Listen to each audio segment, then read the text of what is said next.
ته تللی ما بیان له هلته ځای په ځای باندې پوسټرې لګېدلې وې او دیوالونه ډک وو او په هغې یې لیکلي وو بیبې زمونږ وګټي یو مشره ښځه وه هغې به ورته بیبې وې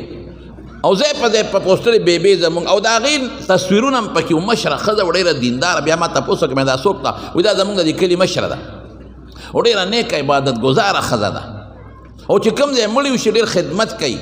او دا دلته چا نه ستر نه کوي دا ټول خلک ورته بیبې وایي ډېره نیکه ښځه ده نو دا د خلکو په زور ټونو ته ودرولې ده نو دا خلکو وله دا والچاکینګ کړی دی بیا چې څه موده پس لاړه بیا لکه هغه بیبې وګټله که نه وی نه بیبې خو قصه ختمه شوه بیا ولې وی بیبې لی چې نښې ورکولې تور باټینګڼې وله ورکړه بیبې وی خدای دپاره زه نه ودرېږم ورک کې دا شی تور باټینګڼې ما پسې اوږد لیکلی دی دا څه مصیبت دی هغه هر څه نو دا